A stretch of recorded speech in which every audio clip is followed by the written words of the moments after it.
On the way back sometimes, Yeah.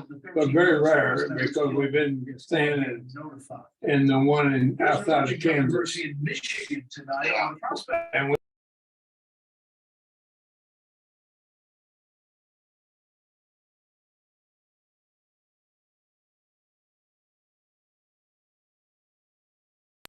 Green energy project.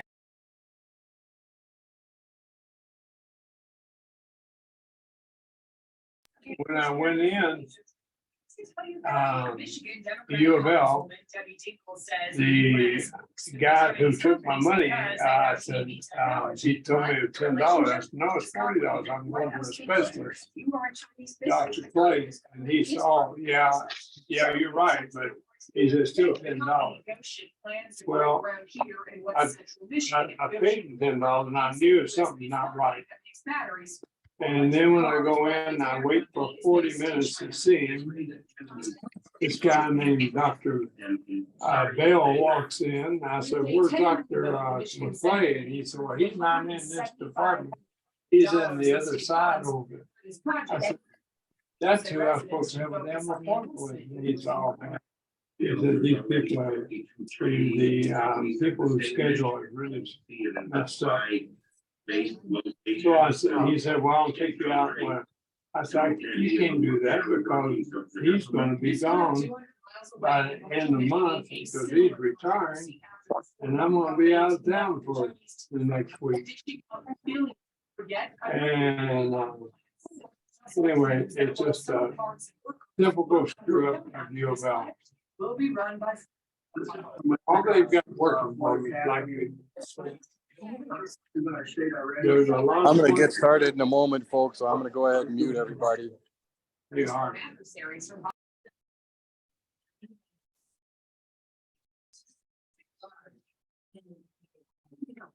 It's another. Yeah.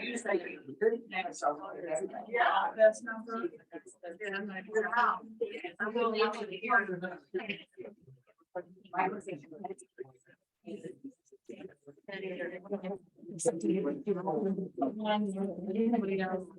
How are you today? Good.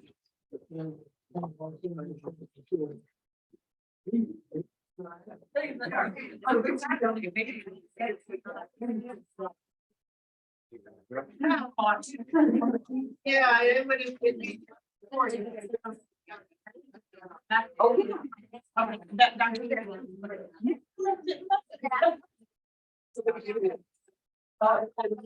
You're gonna find out me? And receiving. You have. Yeah, looks good. Put the green cabins in. The red out. For like the trainers. For the photo op, I got a football jacket on. Photo op. Oh. See what it says, right? No, what? State law also makes this. No, the logo.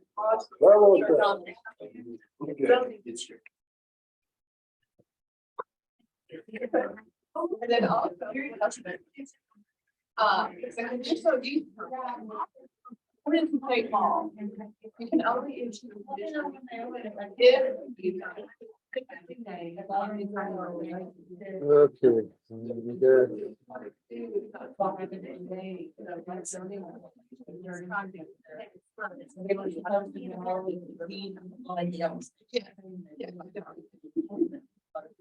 That's not. The state law doesn't specifically name it. It does not specifically name it. You can't do it. So, it's, I mean, I studied. Right.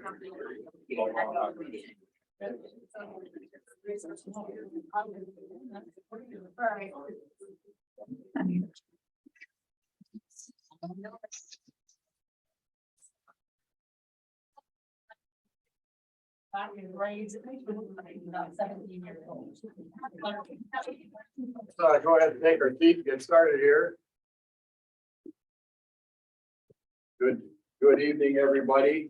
Looks like we've got some pretty familiar faces in the room here, but I'm Blaine Anderson, the chair of the GOP. let's go ahead and get started. I've asked Miss Sue to lead us in prayer. And I did ask, and I'm sure most of us are still doing it, to lift Officer Wilt up in our prayers as he continues a long, hopeful road to recovery. So if you would lead us, Miss Sue. Heavenly Father, we come before you, giving you praise and glory. You are the one who is in charge.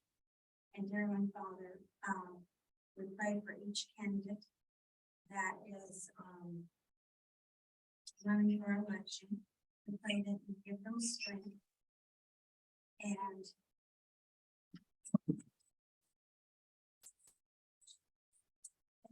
wisdom. And Heavenly Father, we can pray for Officer Wilt and his family. And we pray for his healing. Guide the doctors and direct their hands.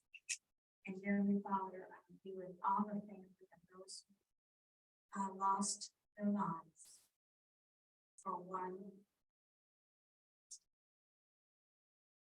moment in time when someone made the wrong decision. And we pray for that family too.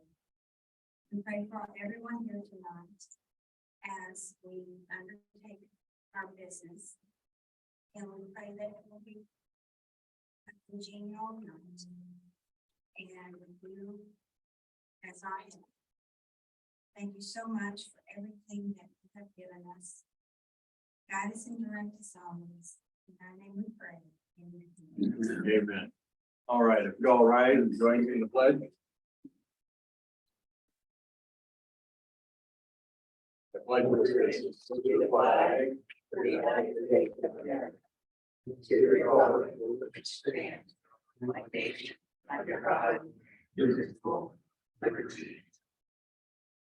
All right, you get seated. Okay, couple of things here for the agenda. Hopefully, if you didn't see it via email, you grabbed one of the copies on the back. Pretty light agenda, if you will, this today. Who knows? Maybe we'll actually keep it to under an hour. Yeah, most people would say, yeah, blame that. I don't know about that. Do we have a motion to approve the agenda? Debbie? Debbie, okay, and Deborah Graham seconding. Any discussion on the agenda? If not, all those in favor, signify by saying aye. Aye. Opposed? Carries. Next, we have the minutes from March. Thank you, Ms. Deborah Graham, for taking the minutes and filling in for Tim. Yeah. Thank you. Any well, I will accept a motion to approve the minutes. Barry, Is that Barry? Barry, A second. second by Debbie. Any discussion on the minutes?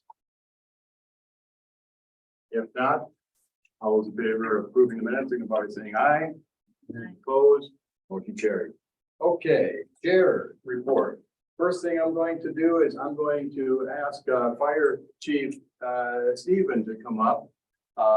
He has been our gracious host. We don't necessarily get the chance to see him, but he has been the host for the meetings we've been hosting here for, God, I don't know how long it's been now, since last summer, I want to say, that we started meeting here. I invited him tonight and I kind of put him on the spot when he walked in. I said, you know what, you got some interesting things going on. So I would love to take, just a minute or two to tell us some of the expansion and stuff that you've got going on. Of course, you want to put a plug in, so you need more volunteers. Yeah, we do. We're looking for, and then we have a presentation for him as well. So thank you all for having me tonight. And again, we appreciate you all taking care of the place, and it's great to see the public use it for what it was designed for. This is a community building with taxpayer dollars, and it's great to be kind of giving back. So as far as expansion, we are volunteer at nights and on Sundays. So we have dorm rooms in the back of the building that we're currently completing as we can afford to, little bits at a time. The building was built in 2015, so it's studded, drywalled, and heating and air is almost done. So next step will be floor and ceiling, and as Mr. Anderson said, we are looking for volunteers. Obviously, if you have anyone of age or willing or interested, definitely any department in the county is obviously looking for that. So We would appreciate any help we can get, so. Is there a ceiling on the age? Well, no, we've got a couple of gentlemen that are in their eighties that still help us out a little bit. So yeah, that we always say there's a job for everyone, whether it's driving a truck or just helping out auxiliary or if you're young and want to do the firefighting part of it. You know, if you're not getting shot at or need an ambulance, they call the fire department for everything else. So yeah, we're involved with a little bit of everything. So we do most of our runs in Oldham County, half of them are medical assist, where we assist ambulance. So we're heavily involved with that part of it. So. Okay. Any questions for the chief? If not, could I ask someone to? We'll take a maybe- What's that? Take a picture. You got your phone there, Tim? Yeah. So, as you know, for the last, we've been doing this now for a couple of years where, we've had the collection plate out there. We were meeting at High Point for several meetings. We actually passed the hat a little bit. We, collected some funds for High Point. We've been doing this now for many months. And, we said, you know what, since this has been such a great space for us and like you say, free to the public, we've, been raising a few dollars for you.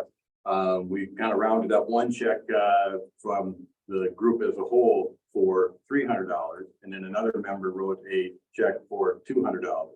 So we have two checks in here totaling $500 for the Crusade for Children. So Excellent. Thank you very much. Present that to you, and we'll take a quick. Yes, sir.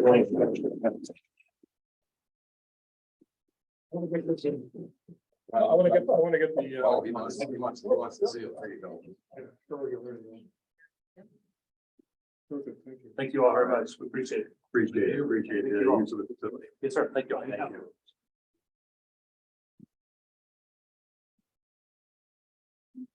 Okay. Under chair announcements. Kind of going down to my notes here at the bottom.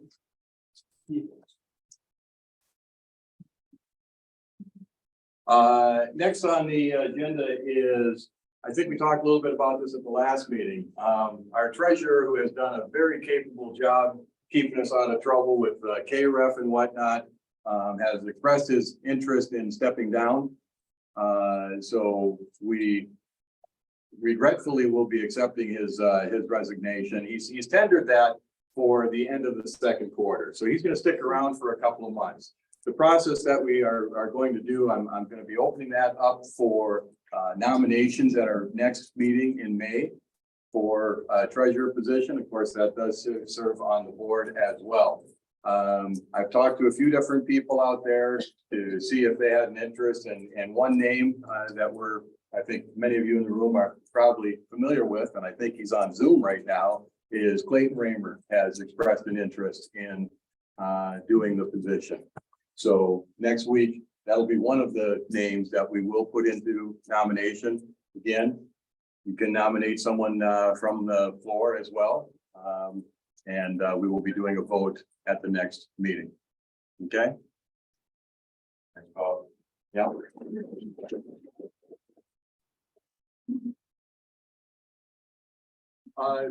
Some interesting things. I just, as I was kind of digging around on some different things here, a poll came out from last week, and I thought it was interesting. I think they surveyed like 900 Kentucky residents, and these are the results of the polling for the governor's race. You see that Cameron still leads, and the last poll I saw, which was back in January, he had a pretty significant lead.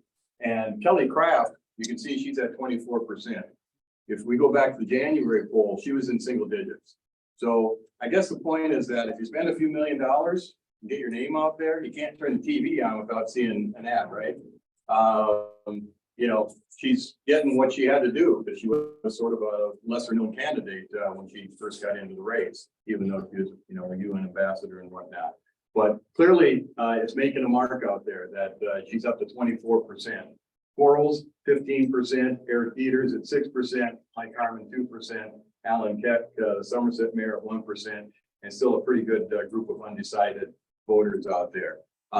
Note that Cameron, I think, just started doing some advertising here in the last couple of weeks, getting the word out there a little bit. Quarles, I don't think has put anything out yet, but I do believe he's got some things that he's going to have out here fairly shortly. So just some interesting polling numbers, okay? If you aren't aware, you see a lot of negative advertisements coming in from the Commonwealth PAC. Commonwealth PAC has raised in their quarterly filing $1.8 million, and it's being spent to target the leader, which is Cameron, okay? Note that $1.5 million was donated from Joe Kraft to this PAC. That's Kelly's husband. And of the remaining 300 plus thousand, the vast majority of that is business associates and whatnot of Joe Kraft, many of them in the coal industry. So as long as they're not coordinating with the Kraft campaign, that's all totally legal. But again, so frequently when you see these TV ads, you always think, who are these PACs that are running these ads? Well, again, this tells you a little bit about that. The other thing is Morning Consult, which they put out a poll last week. And I thought this was interesting. Bashir, according to their poll, is the 5th most popular governor in the United States. And he's the most popular Democrat governor. So in other words, the other 4 ahead of him are Republicans. He's the most popular Democrat governor. His approval rating right now sits at 63%. His disapproval, or unfavorable, if you will, is 32%. And that compares to, he was running 60% in January. And even through COVID, his polling, I don't believe, has ever dropped below 50%. He can shut down churches. He can try to ban intrastate travel. He can do all the things that we all know he's done. And it's amazing how his polling numbers have stayed up there. And I just mentioned this because, you know, right now we're going to focus next month on the primary, obviously, but we've got our work cut out for us in order to beat him in the fall. So we're going to really need to have all hands on deck to get out there and support whoever the governor candidate is at the end. And just you see the table out on the back there. If you happen to be talking to neighbors or something, if they've asked you a question, take as much of that information as you want with you. I get kind of tired carrying it back and forth to these meetings, but if you have neighbors that are asking you questions about one of the particular candidates, there's a lot of information back on the table for you. Okay, Lance, did you have a question? Well, I was gonna say, it also came out that Andy Bashir had $6.5 million in reserve on hand, as of the last filing date. So, we have to basically outsmart, outwork, or outspend somebody to beat them in an election. And we're not on course to do any of those things. Well, and I think It's gonna take hard work. the big thing that'll happen is because this is one of 3 governor races this fall, okay? Most of the other governor races are in the even years. We're one of the states that doesn't do that. So, once we know who the candidates are, the money is going to pour in on both sides. I mean, 6.5, I mean, it'll go up tenfold. Right. I have no doubt that this could be $100 million race because the Democrats do not want to show any sort of a crack before the 2024 elections. And of course, if we can take out an incumbent governor in Kentucky, that will, send a signal out there to the rest of the country, or so they think. But that'll happen on our side too. So some of these candidates, they don't have a lot of money in the bank, but whoever wins that election, you just watch what happens that following month. When their second quarter report comes out, you'll see that there's going to be an influx of cash. So, but again, cash is just part of it. We need to really be prepared to get some boots on the ground here. And remember, folks, I mentioned this a couple of times. Oldham County, when Bevan won this county by like 1,300 votes, but folks like Cameron, folks like Quarles won this county by over 60, I think it's like 6,800 votes. You do the math and you say, wow, that's 5,000 people that didn't vote for Bevan. And how much did he lose by? 5,000 votes. It's a dead heat if we make sure that we keep a strong, it stays in the lane as far as our candidates come the fall. The next thing I have on here is a reapportionment committee. I was asked last week by Judge Vogel to, yes, Jim's smiling. He put my name forward. We do this to each other. There's there's a reapportionment committee that's gonna start meeting in May. And what that is, the county now needs to be reapportioned. So, last year we did the redistricting, right? So that's where, for example, Lindsay's seat, it used to be, it was just Oldham and part of Jefferson. Now, of course, it has Trimble, Oldham, and part of Jefferson. Well, now we've got to take that down to the local level. So what that means is this reapportionment committee, of which I've been volunteered for. He's smiling. Hold on. I have to say, he volunteered me to be on the stormwater board, so this is just revenge. Be careful if you nominate someone. But anyway, so they're gonna look for a handful of us to sit down and review the border, the boundary lines for, starting with these, the magisterial districts. So, some parts of the county have had significant growth, others not so much. So everything has to be within that percentage or two of each other. So we're gonna be charged with coming up with new boundaries, which ultimately goes up and gets approved by the fiscal court. I'm bringing this up because number one, Judge Vogel asked me to sit on it. I don't know if some of you may know Jane, Laura, I know Jane Royer. She's a realtor and part of our Rotary Club. She's been asked to sit on it. He would love to get one or two additional names to serve on this thing. We think that this thing can be done in probably 20 to 30 hours. So it's not going to just be one day. And there's a lot of software and stuff that's really going to help us to figure out how to exactly draw these borders fairly. And I already told him, I said, the work schedule is 9 to 1 because, I got something I have to do in the early morning and the afternoon, as you all know. So if you have an interest, I'd be happy to take your name down and I'll forward that on to the judge. He's the ultimate one with the court's approval that will come up with the committee. Amy Alvey is part of the committee, and there's someone from a software company that's going to help guide us through this process. Because it's going to be a new process, being the fact that it's all on computers and software that's going to help us to figure this out. And it's gonna stand. Again, It's gonna stand after, it's not gonna be a waste of time. I'm not- Meaning last time that they paid somebody to do the borders. District 1 and District 2 did not want to run against each other and they put them in the same place. and Is certainly, this something's gonna help? certainly we'll take a look at that to see. Obviously, we've got 8 magistrates that all are Republicans, so we'd like to not have that happen. So that'll be a consideration, absolutely. So, and that's, honestly, that's part of the reason why I want to be on this thing, so I can see it firsthand that, Fairly done. shenanigans don't happen where we all of a sudden we got 2 or 3 partners paired against each other. So again, if you have an interest, let me know, and I will forward those names on to Judge Vogel. Okay, Can I point out a detail? please. Your term is 60 days and mine's 4 years. Truly, it'll start meeting, I think they're gonna start meeting roughly the second week of May. So it's just a few weeks away that they want to get this thing started. And truly, it'll be done in June. Yeah. So it's not like we're gonna be doing this for the next year. So anyway, any other questions or comments on that?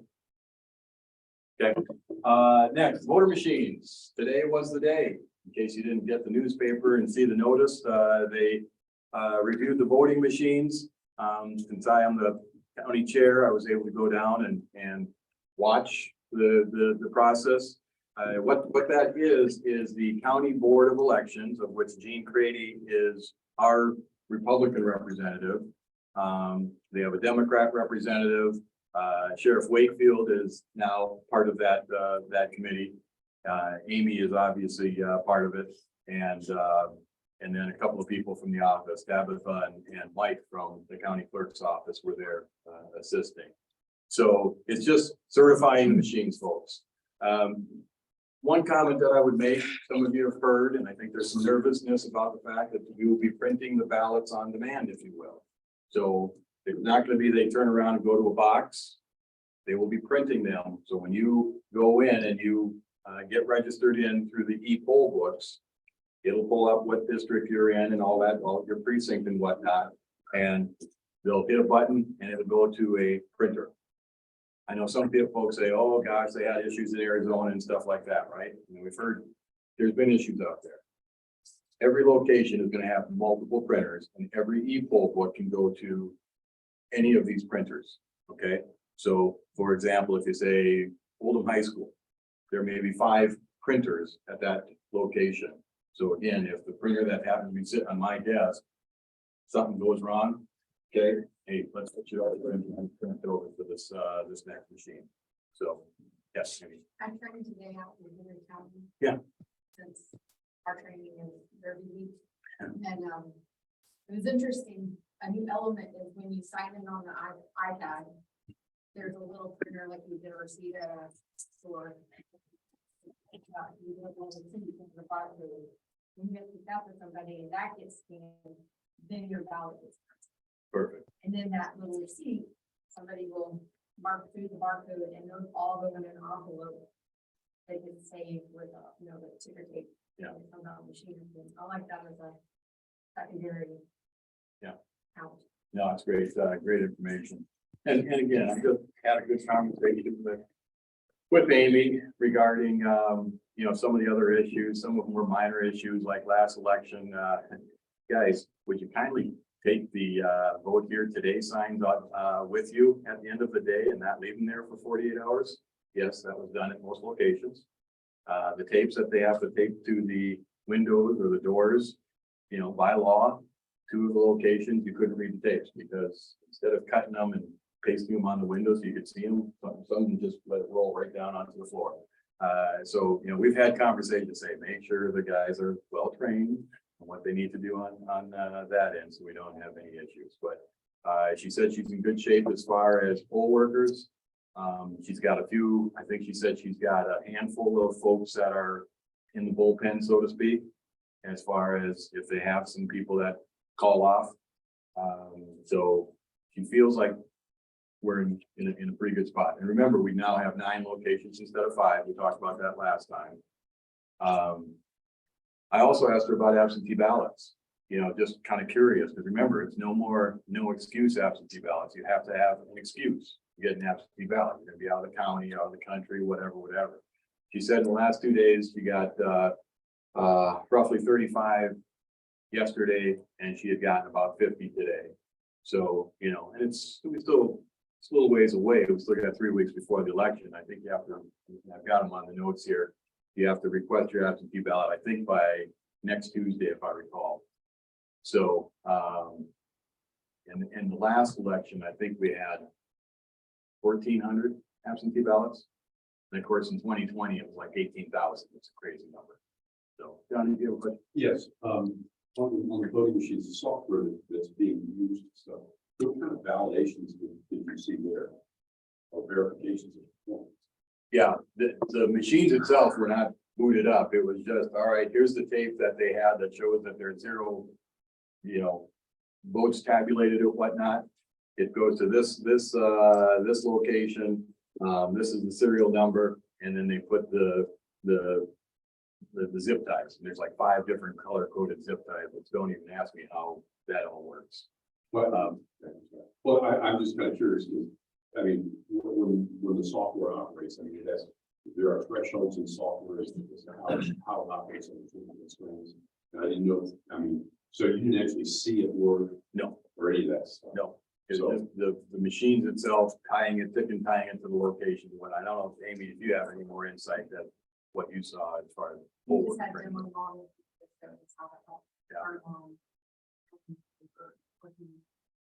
did these machines, and I'm just curious, did these machines in previous situations where they were used, were there any defaults or any issues that came up on them? Yeah, you hear the stuff in Arizona and all that kind of stuff. I mean, and they generally, they hit some level of some threshold where the software failed or was set up incorrectly. Little helper. In the software. Did Gracie bring you a cookie? Alteration. Did Gracie bring you a cookie? Okay. Say thank you, Danny. You didn't want to what? No, you have to. I'll never give you another cookie then.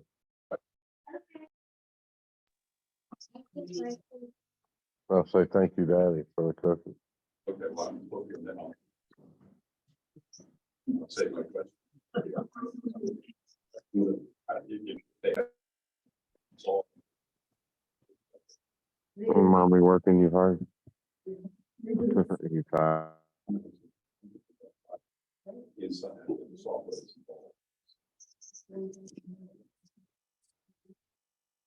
Thank you. All right, and again, I don't have all those answers either. I know we had Amy here back in December talking about a lot of this stuff. You know, one thing, you know, you can take some solace to is that we did do a full-on audit after the last election, right? The machines were spot on. You know, basically, I think three machines versus the person tabulating it were off by a vote or two, which could have been simple human error, but I think, I forget the number. I mean, literally every one but three were spot on as far as the tallies.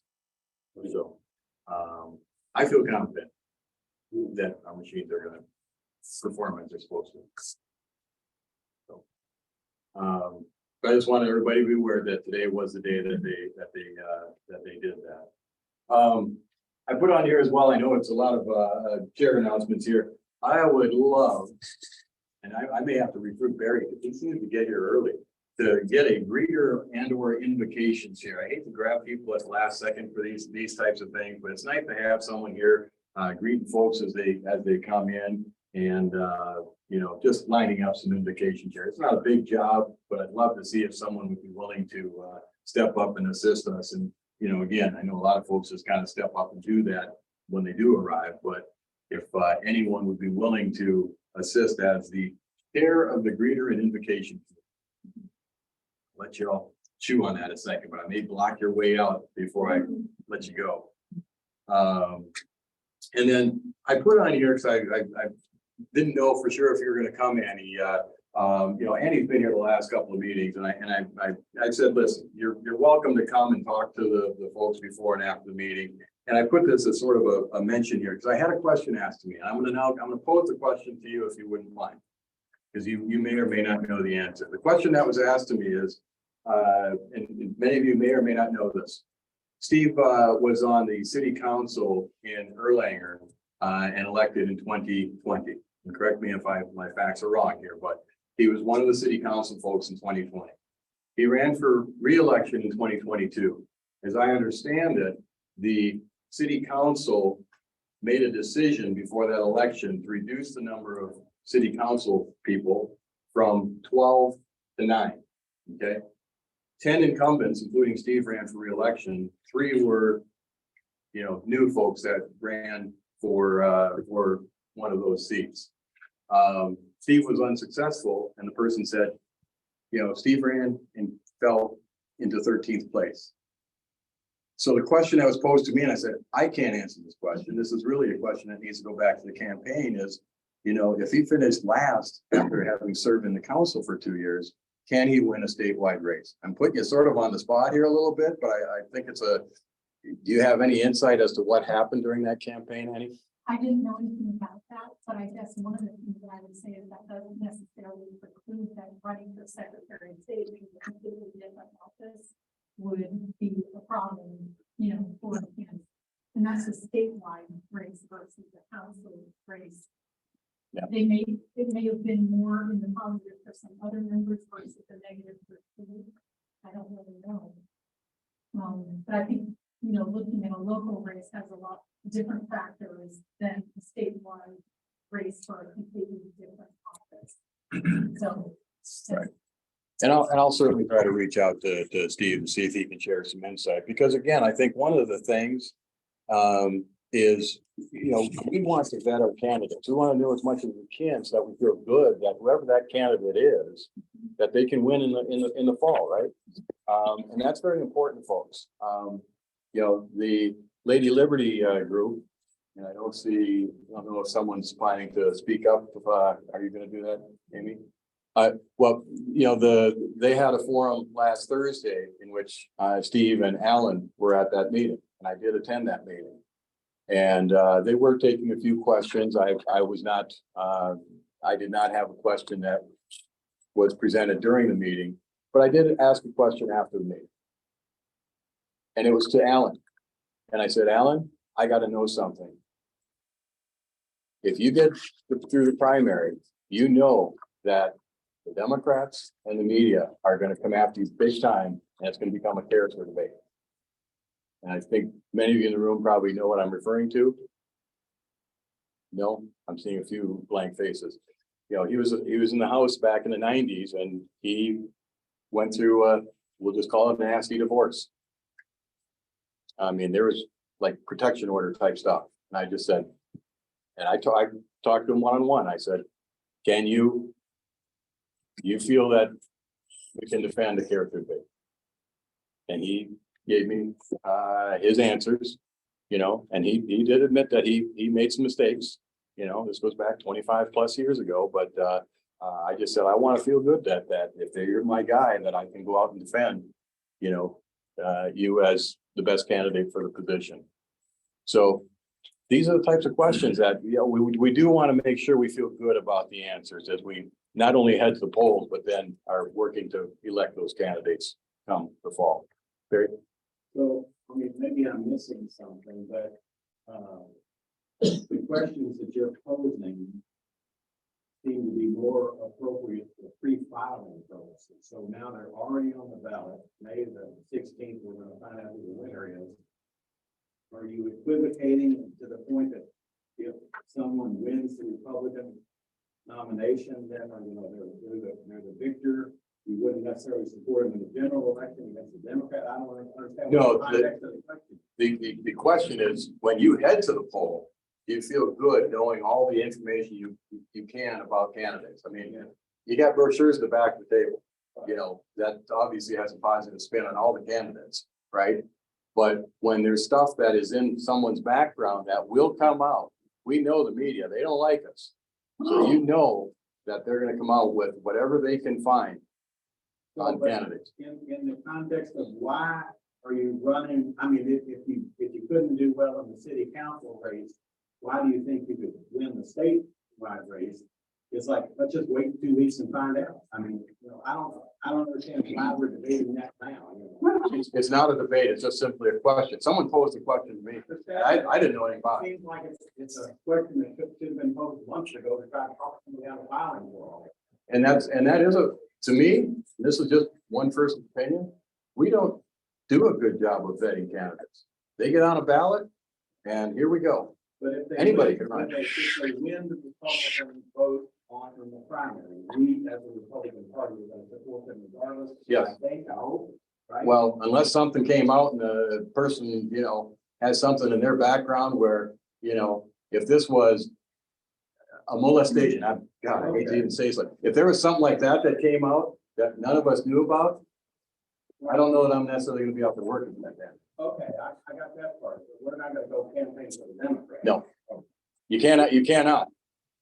As elected officers in this Yeah, room, well, I hope so. I We can't tell, support- again, I can't tell the context of some of the questions. I think, like, We better bet them now because the month now will be too late. and that's kind of my point is just again, as I had an opportunity to in this case, chat with Alan after the meeting, I was aware of something that happened. I don't know the details. And I wasn't asking for him to give me a blow by blow, but I just said, can you defend yourself in a character debate? Because it will come up. So, Annie, do you have? Well, I will say a couple of things. One is that in the various counties that I've been to and the rest of the team has been to, the support for Steve is overwhelming. And it's not just people walking up to me or the others saying, it's in the room, the support as people speak out, their questioning, their things that they have to say in front of everyone, overwhelming. The other thing is questions about Michael Adams in Missouri, and that has to do a lot with legalities and difficulties that were prevailing when he was in that state, and that such that the government was ousted because of Michael Adams' thing. Right. some illegal and very questionable activities to where he ended up here instead. So that would be, to my mind, much more of a question than Steve not getting back on the council. Right. And again, that's, you know, these are the party officers, that, you know, can help a candidate, and especially over these next three weeks. If, you have a particular candidate that you support, you know, we encourage you to get out there and do that. You know, that's what we kind of signed up to do, right? And it doesn't matter who you're supporting. You know, you may support someone that I'm supporting the different candidate in the primary. But you know, your point is valid. I mean, we do see the information that comes out as far as have we taken enough people off of the voting, the records, as far as the number of folks that we know still need to come off. And It's- I it's- wasn't really returning to that from what he was in the group. No, I understand that as well. Patriot Point had Yep. a very good Yep. expose on the details. of Right. that. And you know, and he has a record now too. He's not the candidate trying to get in office. He has a 4-year record in office. So, you know, people can say, well, I like or not like what he's done 4 years, not necessarily what he did in Missouri or whatever. We like, you know, how he's run these last couple of elections. So, you know, there's something to be said about when you have a record that you can at least try to defend that record. So anyways, I put that on just as a reminder to myself that if anyone had some insight on there. And again, I'll be happy to reach back out to Steve directly on that, because I did not have a chance to catch up with him to ask that question on Thursday. All right, let's keep going on.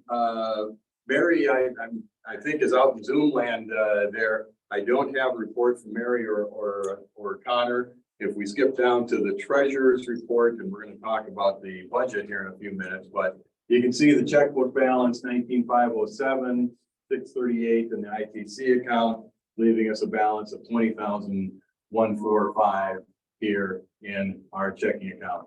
We have one outstanding check for 33581 for the website. And so that brings our, once that's cashed, that would bring us down to 19,809. Okay. You have anything to add on that, Bob? Nope. No. Okay. We updated the minutes. Oh, we updated the numbers in the agenda that we sent out last night. Okay. So it's $1,000 more. Oh, $1,000 more? Yeah. Oh, okay. So it's 21,000. The total balance is 20,809.74. Down a line? No, down a line. Oh, sorry. The total. Total funds, 20,809. Yeah, oh, I'm sorry. Got it. Thank you. Just so we have that right there. Okay. Thank you for that. All right, any, well, I accept a motion to accept the treasurer's report Amended. as amended. As amended. Jim will include this one with the minutes. Okay, there you go. Debbie Neal Page, do I have a second? Deborah? So Debbie and Deborah, Joe. All right, any discussion on the treasurer's report? If not, all in favor of accepting, Those, please. you need to fix the other number. Okay, so let's, They don't add up. the first number is 20,000, well, you should say this, 507. Yeah, 20,507.05. Yep. There was an outstanding check for 335.81 to Royal Web Group. Yep. For the website. ITC stays the same. This was true. Yep. That's a balance of 20,171.24 in the checking account. The ITC account is 638.50. That gives a total of 20,809.74. No. No, that's the wrong number there. That's supposed to be 21,145.55. That's right. That's good. You got it now. Good. Yeah, that makes sense. We take the 335 Yeah. off of that. All right. Yeah, move to approve. Thank you. Mr. Falcone. As now amended on the screen. All right. So we'll say Bill moved to approve, and Deborah, you still seconding? All right, thank you. Any other discussion? If not, all in favor of accepting the treasurer's report, signify by saying aye. Aye. Opposed? Motion carries. All right, new business, 2023 legislative review. Originally, David had said that he would be able to make it tonight, David Osborne, excuse me. But he had a conflict that popped up, so he was not able to make it. I'm sure Lance, you may have some comments to finish off as to what happened in the session. You're kind of saying no, but I don't really have a lot to add from the last time. I will say that, and most people don't even pay attention to this part, but the legislature does meet out of session. So the normal legislative session that you have is from January, usually second, third, somewhere in there, to either the end of March or the middle of April, depending on if it's an odd or even number of years. But they do meet to have committee meetings and what they call joint committee meetings during the summer. So those will start in June. Those are generally open to the public. And what happens at those is they talk about their priorities for next year. So if you have a good idea for a piece of legislation, it would make a lot of sense to, before June, bring that up to one of your representatives and basically say, I think this should be a priority. Here's the problem. Here's how I think we should address it. And then they can bring those up at these joint meetings. A lot of what ultimately becomes law is decided in June, July, and August during these occasional meetings that they come to Frankfurt and have. So I have a comment. I just saw David Thayer at a meeting today. And he commented that top of his list for next year is going to be school choice. And I've heard Osborne say the same thing. School choice. School choice. I will be shocked if there is not a constitutional amendment that's on the ballot for next. The only question is the wording. Exactly. They're still working on the wording. Yeah. If you're interested in what that wording is now, there was a bill filed HB 174 this last session. If you just want to go on the LRC website and find the current version, I expect it will change between now and, March or eventually November next year. and what was that, Bill? HB 174. 174. 174. Interesting. Okay. All right. Very good. And I will just say, guys, it was a short session, but I think overall it was a very successful session. I think we'd all agree on that. So, okay, next, under new business, I have the OCGOP budget. And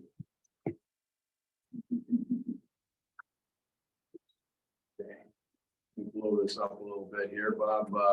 Bob put this together for us, and we, the board sat down and had a conversation about it. And there's one change from when the board met, and I'll discuss that here in just a moment. We did increase one of the line item accounts. But if we start at the top, and I'm gonna kind of walk through this, guys. This is really the last thing on the agenda, other than some of our calendar items. But you can see at the top, we went ahead and put in the actual income that we got from the Lincoln Day dinner, $20,568.39. The income tax check that we received, the $528.50. So these are two actual expenses. Okay. Going to outreach, let me review that. If you have any questions, I'll stop you before we go to the next section. The Oldham County Day Parade. Originally, we had budgeted that at $300, and I put that up a couple $100 just based on talking with Deborah that they have some things that they are moving stuff here that they may want to do as far as signage and whatnot. So my approach is I'd rather be a little bit more aggressive with the budget than have to come back and say, hey, guys, I know we budgeted a couple $100 and they wanted to spend $50 more. Anyone have an issue with that? I'd rather be on the higher side and come down. And again, let the parade committee make some determinations here as to how they'd like to spend the money. I think last year we spent, between the entry fee and some of the miscellaneous expenses, it might have been $300, you recall? Yeah. So I increased it a couple of $100. And obviously after a very successful Lincoln Day dinner, we got the money. Oldham County Day booth, $500. So again, we've got 2 booths. I think they're $100 a piece. Did you cut the check, by the way? Nope, not yet. Okay, we'll need to cut the check. So we give Connor and I think Becky and JD are kind of co-chairing that. An opportunity to pick up some additional things. You know, we've usually had like a basket of giveaways and things like that. So giving them an opportunity to spend a little bit of money on that as well. You know, in the past, Tim Foldenberg was the person that oversaw this for the last several years. And honestly, Tim was buying stuff out of his own pocket. We shouldn't have to ask folks to do that. We appreciate it, but that shouldn't be an expectation. Connor has also for you. Digging. Connor has also for you. Connor did so as well. Okay. Next, this big, long OCGOP get out the vote. I plugged $1,000 in here. And the reason for that is, and I think I mentioned this a little bit at a previous meeting, is when we were at the 4th Congressional District Lincoln Day dinner back last month, we met with a Cody Rizzuto, who's with Hometown Strategies. We went through a number of different things and really talking about how we can do a better job of getting out the vote. And like I said, it's going to be critical. You know, if this becomes a very close race, we cannot have the governor, you know, get 5,000 less votes than some of the other constitutional office holders. So I plugged $1,000 in here. This is not something that we've done in the past. So this is kind of targeting some get out the vote. I don't have, you know, if you ask me a question right now, what that looks like, I can't tell you. I want to sit down with this gentleman a little bit more. That's why I grabbed his card to kind of talk about what can we do to try to make sure we get a good response from Oldham County here. So that's $1,000 plug there. Unexpected opportunities. We've always sort of given the board a little bit of extra cushion there as far as anything that pops up during the course of the year. This is something I think that's been in our budget for the last several years. Postcards. Again, we've done some postcards where it's talked about election dates and some different things. And also the last postcards we had the information of the officers, where we meet and all that sort of good stuff. So we've plugged that number in there again as well. Memorial Day, we plugged $50 in there. Mary will be sharing that. Honestly, I don't know unless she finally gives us a receipt for some cookies or something, if she's even spent the $50. But we've always had good support. If you haven't attended that, by the way, we've usually had very strong support from the Women's Club, the OCGOP. Would love to see people out there. Obviously, it's a great program on Memorial Day. So that's what that is. And then the candidate forum with the OC Republican Women's Club. You know, between advertising and the rental of the John Black Center and various expenses, we've put in $500. And this is something I know we talked about this last meeting as well. We have written the check to the OC Republican Women's Club for $500. So we put this all under outreach. So I want to stop there before we go any further and see if you have questions on that. Or raise your hand if you're on Facebook.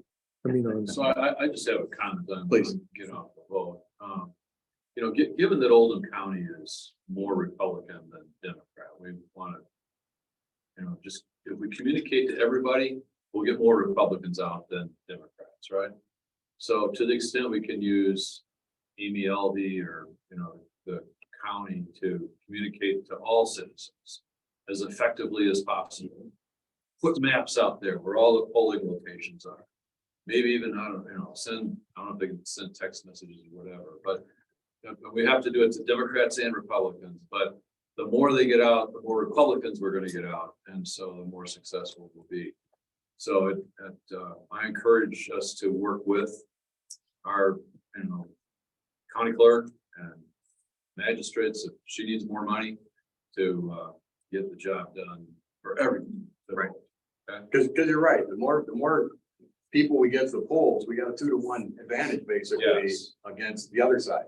So, you know, you hope that the folks that you're reaching out and engaging with, you know, mostly two out of three will be Republicans. And she did. I will give Amy some credit that for the general election, if you recall, she did put out signs at the precinct locations that were not being used anymore, you know? The election before that, before she got into office, that wasn't done. The previous county clerk, didn't feel that was part of, necessarily their job. But I Amy. will say Amy it's did do- on those boards too. Whatever you all want to call them. Those blinky boards. The digital that boards? Oldham County Yeah. puts Digital out. They, I saw the places today. Oh, you did? I did, Good. every one of them. So, there's a number of, you know, possible opportunities as far as social media, display ads, search ads, video ads. I mean, again, I could put $5,000 in there, and Bill, you know very well, having been a former candidate, that, yeah, you can just keep writing checks, to these guys. But I think there's an opportunity where, like you say, whether it's partnering with Amy, that we can do a little bit better getting the vote out.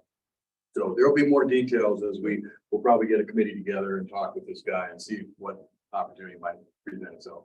John? I don't know if this is an appropriate time and place to say this, but, one of the things, I mean, I've been involved with a couple of calling processes for Trump and other things over the last several years. And one of the things that is kind of, it's kind of left an image in my own mind on this is that, we don't, at least my experience has said that we don't have a coordinated effort that starts early enough. And maybe I'm not aware of things that could very easily be the case. But like with Trump and stuff, we started 4 months ahead of time. And we're following this up. And some of the other things I've been involved with, like on the local side, we haven't gotten started early enough. And it seemed like coordinated enough. And I don't know, I think it's appropriate if we can do that. We can probably have a much bigger impact, especially if it all works together. Yeah.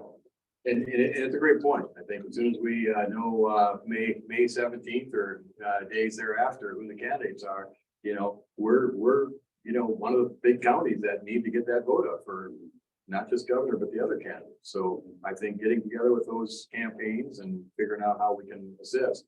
And like you say, if that's doing, you know, things like the red dialer, you know, making phone calls and doing that type of stuff. It's stuff that we can help with. Well, anything that, whatever we do, if we coordinate, more towards that, it seems like we have a lot of impact, right? Especially the sooner. Agreed. Good point. Debbie, do you I have a point, but I don't know if this is the place to do it, but I'm putting out signs for a couple of the candidates that I want to win. And I went to Dairy Queen, who has always been really good about putting out signs. The city sent them a letter that said that they would no longer allow the businesses in LaGrange proper to put out signs more than one. And therefore, if they do, then they're going to be fined. And this is from a 2019 ordinance that is countywide. And so my husband being an attorney, he said that we're going to have to talk somebody into getting a fine so that we can fight it. I think it's interesting that John Blackmore, David Vogel were running at this point, and now they decided to do a 2019 ordinance. But it's also countywide, and if you're looking out there, there aren't many signs, so we're going to see how many get picked up. Each business can only have one sign? Mhm. One, period. And you said that wasn't per candidate, that's one. Per sign. yard, per business, yeah. So I wouldn't, I asked her, and she's the one that always does our dinners and everything. So, she's willing to, promote. Her grandson is there, and that's who I spoke to, and he called his mother and his grandmother. And they showed me the letter, and I sent it to Michael. So I've gotten in touch with the person that's head of ordinance, and I can give you her name. Stephanie is her name. With John Black, and they're the ones that are doing it. And therefore, Michael said, we have to do something. We can't just fight it. We have to get somebody to get fined to have a cause. So I don't know if they'd be willing to do that or whatever, but I do think a statewide race where, as you saw on there were only 6 of the 12 Republican gubernatorial candidates that anybody said anything about. There were only 6 listed. There are 12 of them out there. How many people know how many are out there or who's out there? So these signs are going to be very important for the guys that can't raise the $1 million or have $1 million paid against them. I just think it's a wrong thing for our county and our city to do at this point. Did it say how much the fine would be? No, So. I just gave it to Michael to read. That's boring stuff. Sorry, that legal stuff runs I around. gotta get together with Michael and see. Yeah, but he said he'd help us fight it if we wanted to do it, but we had to get them to do it. So that's the unexpected opportunities. This is how Yeah. Blaine, Yeah, but and that's the kind of thing we've got to do. It doesn't make sense. We just allow them to do whatever they want, being, governor, government. Then we're just Wayne. laying it for them. And Yep. I find that Hold to be on. annoying. Yep, go ahead. Zoom. This is Kevin. Yeah, I will follow up with that. I don't think the county is doing that. I mean, that I'm aware of, but I will follow up with John tomorrow, John Black, and see what's changed or, why they're enforcing that now or whatever. But I will definitely check that out tomorrow. Debbie's saying it's a county ordinance. I saw that. Well, yeah, but I don't think it's been enforced in the county. I mean, I haven't had any changes on that, and I'll have to follow up tomorrow, but I'll let you all know, or let you know, Blaine, as to what the status is. But now City of LaGrange, that's different. If they're enforcing something, that's through the city, but I don't know of the county doing anything to change, that would have changed since the last election. But Stephanie's county enforcement. No, Stephanie is city enforcement. Oh, No, she's city, city. no, Stephanie Okay. said, Okay. It is a county ordinance, but the city you sent out a letter at the beginning of this year. Got And that's what they have posted. When you go into Dairy Queen, you'll see it right in the back. There's a letter that's posted. Right. from- Okay. I will follow up and get back with you, Blaine, on that. All right. Appreciate it, Kevin. But thank you for bringing that up. And that's one of the things, folks, that, yeah, you go, if you drive around, how many signs do you see? Very few, right? And please, if you are putting signs out, we always ask for permission on property, property owners. We don't want to just assume, come the fall, we know several locations that they just say, put the Republican sign up, but don't assume that they're supporting the same candidate that you're supporting before the primary is over. All right, any other questions? Great point though. Any other questions under outreach? I would just add on Debbie's point. Please. The Supreme Court has ruled that when you see in these neighborhoods where they say no solicitation, the Supreme Court has ruled that does not apply to political speech. Right. So if you go into a neighborhood, you knock on doors, and you want to talk to somebody about a candidate, that violates any sort of no solicitation policy that a neighborhood might have. I suspect the same thing if we do get a lawsuit, that ordinance, if when it's applied to political signs, I suspect that will also be unconstitutional. But it does require a lawsuit to actually get to that point. Absolutely. Yeah. Lee, do you have a point, comment? That's the Dairy Queen on the green, correct? Right. But one in Crestwood or Prospect. Yeah. Different owners, different. Yeah. I think the point is, we just need to find out if that truly is the case, because, again, right now, it's not really an issue, unless maybe people put signs out, they've been disappearing overnight. Because, you look at some of these past elections where, the 2020 election, we must have had 5,000 signs all over this county. Now, you probably can't even find 100 throughout the county. So, The last one was the very worst, and I wonder if that's why they brought this up now. The last one was ridiculous. Yeah. I mean, some of the local races, yeah, we had a lot. So, all right, anything else on that section? Otherwise, we'll keep moving on. All right, communication and fees, domain license, $80. The website registration, that's Zoom that we're using, is 150. No, I'm sorry, that's website. We paid $115.50. Correct? Well, our account put that in the wrong line. The 11550 is for the domain license. Okay, yeah, And then the website registration, that's to be the, like everything else this year, went up. so that's the 300 that we looked at previously. That's the 335, so. Okay. And I should have looked back and see what it was last year. I think it may have been like 200 last year. If somebody knows, another, website, domain or whatever that, you need to look at perhaps. I know we've been using Louisville Web Group for a number of years. And, even though they moved to Florida and out of Louisville, we're still using their service. But it's the three, Yeah, Gary and Sandy Rollins. 335 is the We, amount. we get a lot of stuff from them by their corporate account that we don't have to pay for. So if somebody decides to change the website host, come talk to me before you, I mean, that would be a major expense to get the kind of services we get there. Yeah. And Jim's very involved with not only ours, but with the Crystal Lake Club and other things. So I rely on the experts on that. So again, with apologies, so that should be 335 then, right? Yeah. Okay. Well, So it'll take our overall balance down by, let's just call it $200. The Zoom expense here, we got the bill in March, it was $158. We had budgeted $160. So we've already paid that bill, so we're good to go for another year. And by the way, I paid another $30. You notice that I'm wearing this little mic.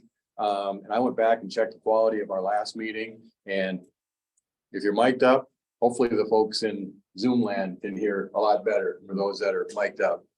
Or your Lance, whose voice can carry very well. But it seemed like it's a lot better quality, because again, I know it's tough, especially when people are asking questions out in the room to hear those questions, but hopefully folks can hear me through the meeting. And that was an expense I just picked up on my own. And then Bob, I think it's been a couple of years, but we had some ran out of checks. ran out of checks, so we had to get some more checks there. So small purchase there. Okay, so I think those are pretty straightforward. We've been paying the $50 per chair and vice chair membership fee, so it's $100. That's been in our budget for many years. And by the way, that just covers our fees. So when we travel to Frankfurt or wherever the meetings are, Mary and I just pick up, the mileage and all that stuff on our own. So it's just that one expense that the committee picks up. And then we put in here, and this will be a discussion that'll happen sometime this summer. We'll likely get a committee together to talk about what we want to do as far as contributions. We kind of plugged in some numbers here. We said, you know what, we like it when, and trust me, the state takes notice when we cut nice big checks to candidates. So we're kind of throwing around, all right, if we threw a $5,000 check to whoever our governor candidate is and a couple $1,000 to the other constitutional office holders, that's another 10, 5 offices times 2,000. So we put a placeholder there of 15,000. Ultimately we'd like the committee to come back and say what they think is an appropriate amount to spend for each of the candidates there. So it's just like I say, it's a placeholder there. Okay. Executive committee board expenses, this is for Jim, prints up a lot of paper. He's got ink and other expenses there. And of course they go up. So we want to put a couple $100 in there to cover expenses from the board. So the bottom line is that if we work through all this, I know I've kind of blown up the whole sheet here, is that the estimated funds, if the committee came back and said, yes, let's spend 15,000, would be, well, 3497. I guess that's going to be down to around 3,300 after the change that we've made at the top, would be the balance that we would have pending any other additions or subtractions that might happen during the course of the year, of 3,300 at the end of December. So still a decent amount of money for any other unexpected expenses that could happen. We just need enough seed money for the next Lincoln dinner. right? Yep. Yeah, you always need a little seed money. You know, you look ahead, you say, all right, 2024 presidential election, no US Senate. Of course, we can't contribute to Senate, the US Senate, we can't contribute to Congress, anymore. So, you know, it gets down to, there's not a lot that's gonna be going on, man. The election just happened last year, so, you know, what we raise will just sort of help build up the coffers for, you know, probably 2 years down the line. So. Yes, I would love a motion to, Jim, is it accept or approve? I was with the, It would be approved in this case, approve the, 2023 OCGOP budget with the. as amended. Debbie Neal Page, do we have a second? Yep. I'll second. All right, Bill second, any other discussion? Can we put the dates on the top of this calendar year, just what it is, just so you know. 2020. Yeah, calendar year. Okay, I mean, most government things have fiscal years starting July 1st. That's fine. yeah, that's good. Can't be confused. Good point. Okay. All right, we have a motion and second. Any other discussion? If not, all in favor, signify by saying aye. Aye. Opposed? Motion carries. Thank you very much for that. Okay. Back on the agenda.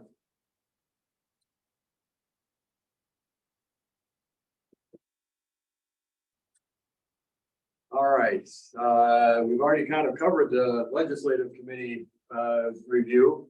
Are you guys planning to have any meetings upcoming in the next few months, or are you kind of standing down probably till the fall? Standing down is very likely, and I'll take feedback if anybody's excited about something or wants to, has a legislative idea, I can help them, you know, flesh that out. But yeah, I don't expect that we're gonna have a bunch of meetings over the summer. Well, if you hear of any committee meetings that might be coming up on topics that you think are. And if something comes up in one of those committee meetings, like in June, you know, I'd be happy to brief, you know, the DOP about that. Okay, perfect. All right, under other committees, Becky, do you have anything for the GOP booth? No, basically just what I was talking about before. We're just gonna try to have it, getting out the vote. Paint it red. Right? And again, I told Becky and JD, I've got some door prize type stuff here that we could also use.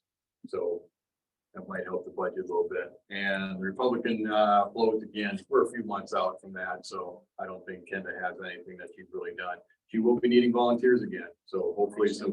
We've really gotten lucky. I mean, Oh, have you? Oh, thinking wise, yes, so she's gonna be gone a big part of the summer, but we're gonna have, we're gonna, you know, get the sign painted and do all that. Like we talked about, with staying with the theme of paint Kentucky red, so. oh, I just figured. I was just gonna say that, that we have talked about the float and JD's helping us get some materials together. We've got a sign in place, so we're just gonna, it's a matter of, we're gonna try to transpose it from a projector and paint it ourselves versus actually having to have it made. So we'll keep you posted on how well that goes. So that will certainly be much more economical if we can do it that way. So that's sort of what our plan is. I can trace all day, but so that's our plan, to trace off of the screen, and but we're planning to get that going. All right, thank you. While you're holding that, do you have any comments you'd like to make as far as the candidate forum on March 31st? Well, I saw that in your agenda. I made just a forum recap for our club that I can share a little bit with you. We just did a brief head count, and there was somewhere between 120 to 150 attendees, which we felt was really low. But I looked at how many people were actually volunteers and who were candidates and candidate representatives. It looked like we may have had around 79 people from the community that was in attendance. And that to me is really not acceptable for the amount of effort that we put in. It was beautiful. It was wonderful. The people that came were very impressed with having as many candidates as we did have there. And just the way the forum was set up. Thank you, Debbie, okay, for all of your work on that. And but you know, it was trying to figure out why people didn't come. It was a Friday night. The weather they were seeing was going to be bad. So I know several people that told me they were coming that I didn't see there. So the weather may have kept people away. And then I didn't realize that was spring break Friday because I'm not in touch with spring break these days. So maybe that had something to do with it, but it's just really unfortunate that we didn't really try to inform our community and we didn't get a good response. We did have a lot of lookers on the Facebook video, and a lot of people shared it. So that's kind of an unknown as to whether or not how far that reached. So I think it is really important that we continue to do that, where if people don't come, they did stay home, they didn't have that option. Right. So that's, and as far as our dollars, it was pretty evenly out. I mean, I think that our club spent $400, you all spent $500, we had a total of $400 as our cost.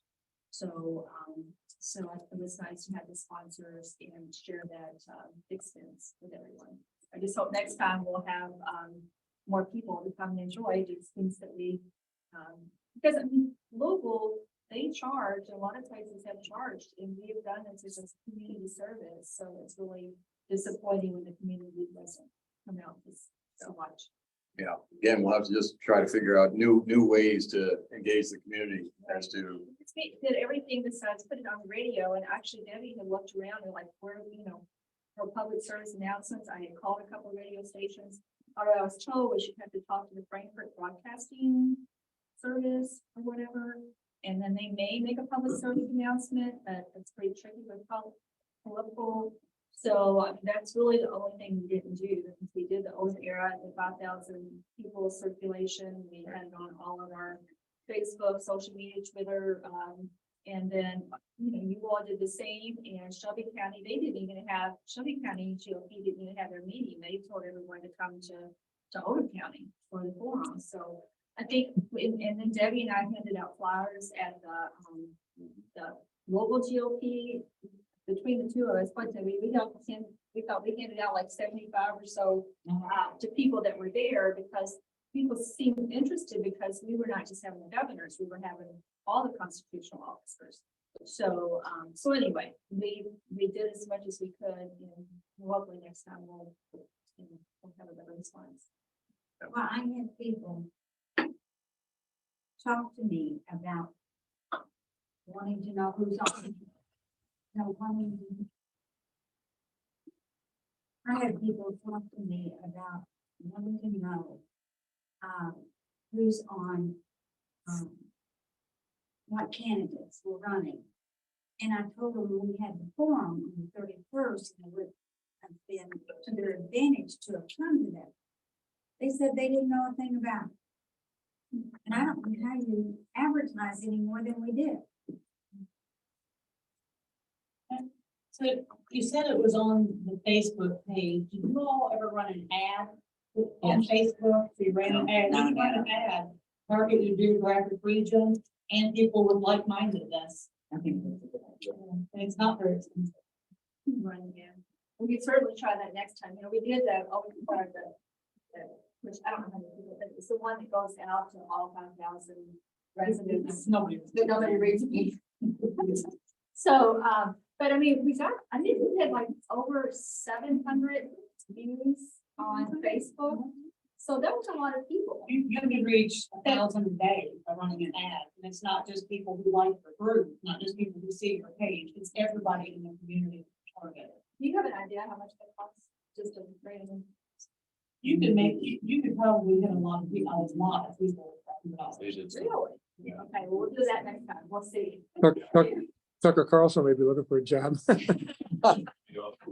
he can come talk. We might get a lot of people. Right? You sure would, yeah. Our biggest cost is that silly food truck that just, she called me the day before and said the weather was going to be bad and she couldn't be out in it. So that's a cost that we shouldn't have had to have. And unfortunately, it cost us $18 less than $500 women's club when I added everything up. So, and it costs around $1,500 to do that.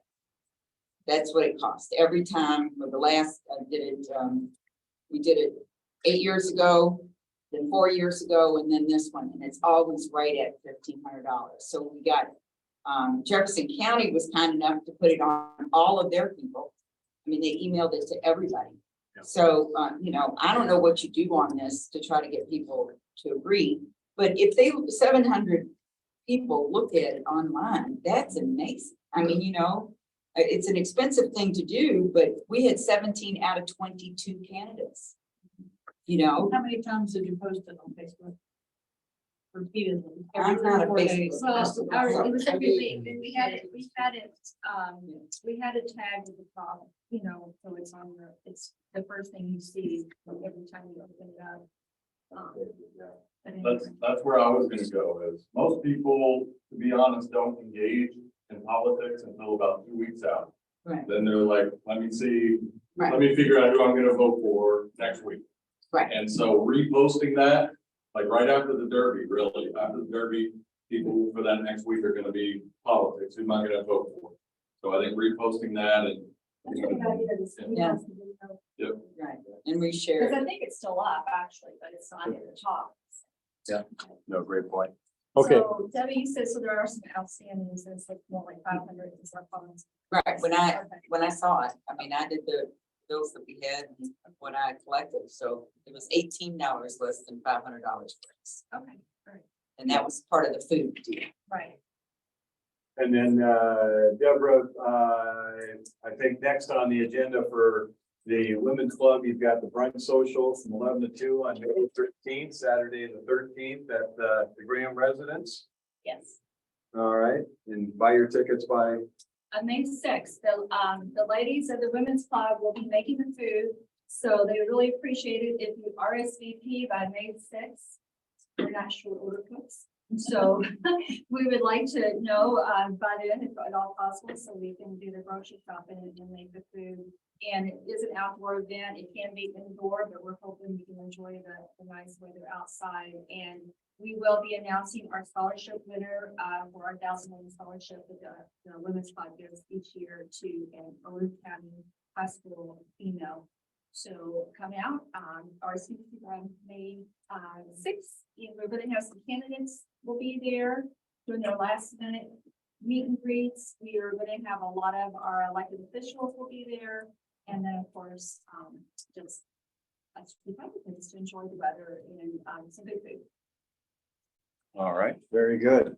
Does anyone have an update from the Lady Liberty?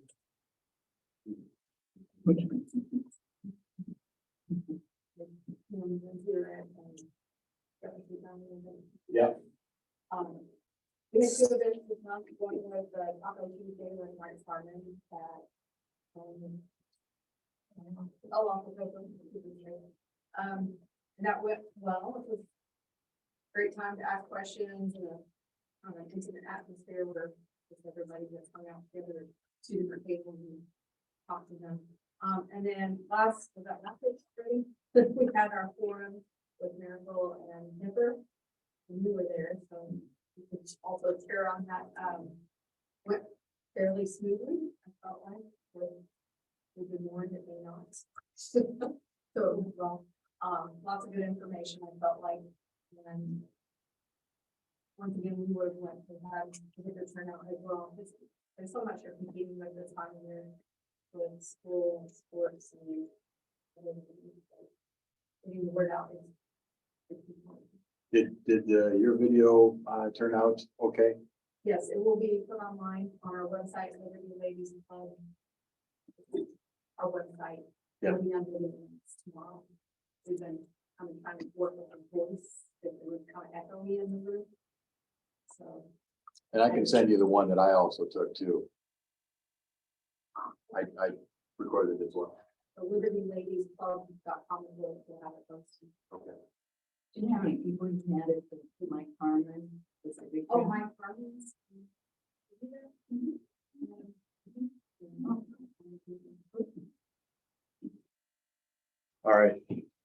Just some upcoming dates. If you missed the forum from last night, starting to blur here a little bit with the treasurer and ag commissioner. Heath attended, but Jonathan Shell did not attend that. The Democrat opponent in that race was also interviewed for that race. Put it on your calendar, set your DVRs, whatever. On next Monday, May 1st, they will be interviewing 5 governor candidates. No, KET does have a pre-qualifier for you to be able to come to these things. So I don't know if it's polling numbers or whatever, but they have invited 5 of the candidates to attend that forum. So next Monday, I think it's at 8 o'clock on KET. Tuesday next week is the last day to request a excused absentee ballot. I'll always add that commentary in there. It's not a no excuse. You have to have an excuse. And then right as soon as that deadline comes, next Wednesday through Friday, and then the following week, Monday, Tuesday, Wednesday, you can do in-person absentee ballot voting. So that's only if you can't vote on Thursday, Friday, Saturday, or on election day, Tuesday. You can't make any of those, but you want to vote in person, you can do that at the county clerk's office on those days. Of course, you've got the early voting Thursday through Saturday. I noted on here various hours, and I tell you folks, having spent 3 days during the last election there, number of people that were showing up Saturday at 2:15, 2:30, while some of us were still there. A lot of people were showing up, oh, I didn't realize it was closing so soon. Because the first day it's like 8 to 6, the second day it's like 8 to 4, and then the third day it's 6 to 2. So not having consistent hours can also lead to some confusion. And several people said, you know, like on Saturday, they said, oh, shoot, I can't vote on Tuesday. That's why I was trying to get here on Saturday. Is it too late to suggest that she keep that open, consistent, 8 to 6? I think Louisville keeps theirs open from 8 to 6, all 3 days. Yeah, he's already sort of put it out there. That's already been baked in. Yep. So, what else here? May 29th, obviously the Memorial Day program. July 11th, I put that on here, the Project Guild luncheon at the John Black Center honoring our Oldham County Day Grand Marshal. And that has been announced, has it not? Yes. You mean who the grand marshal is? Grand Marshal is? Yeah. Okay. And my mind just went blank. Who is it? It'll come. It's Bobby. Bobby Stiff, yes. And she is a great honoree. She's very active in Rotary. That's all I've gotten to know her over the years, and she just does so many good things. She and her late husband were the ones that did started up the Christmas baskets, and Laura knows that our club's very involved with that, helping to pack 350 Christmas baskets. When I say baskets, I mean it's boxes full of lots of food that gets sent out. So she's still very, very active with that. And then you see the other days, Oldham County Day, and the last day to registered vote is going to be October 10th. And I think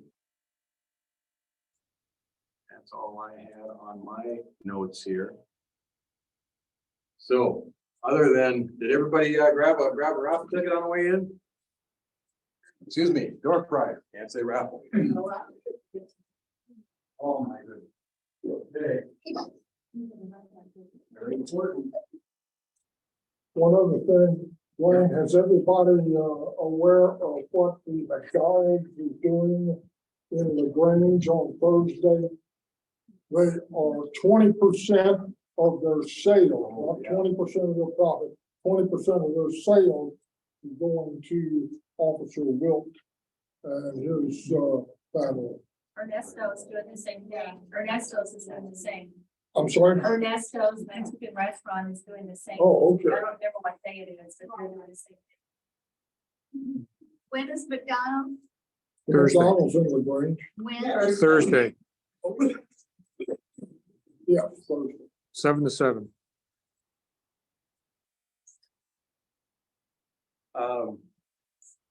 And did you mention McDonald's? I'm sorry. That's what it is. Could I announce, 2 events this weekend? Yes. On Saturday, an organization called Constitutional Kentucky is having a prayer breakfast in, Shelbyville. That's at the Shelby County Extension Office. And it's, this Saturday from 9 a.m. to 11. The tickets are $15 right now. The speakers will be Janine Hampton, who was the Lieutenant Governor for Bevan. Angela Minter, who's the president of Children for Life. John Schindelbauer, who's a journalist in Kentucky, and Joe Weber, who's the pastor of Brooks Baptist Church, like one of the larger churches in South Louisville. And then there is a private fundraiser, private, meaning out of private residence, for Andrew Cooper Ryder. That's on Sunday in Simpsonville. The address is 630 Webb Road, and that's at 2 p.m. this Sunday. If you send me the information, I'll put it on the calendar. I emailed it, but too late.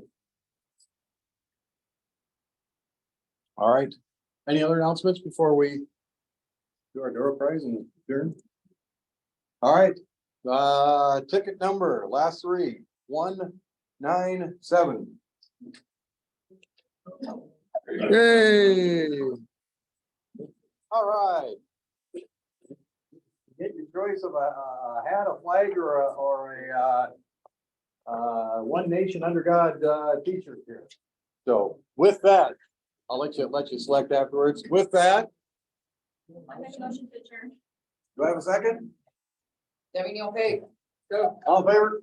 Aye. Aye. Done. We're adjourned. Thank you. Stop. Hey, that day, we have a dog. Uh-oh, which one of my buddies?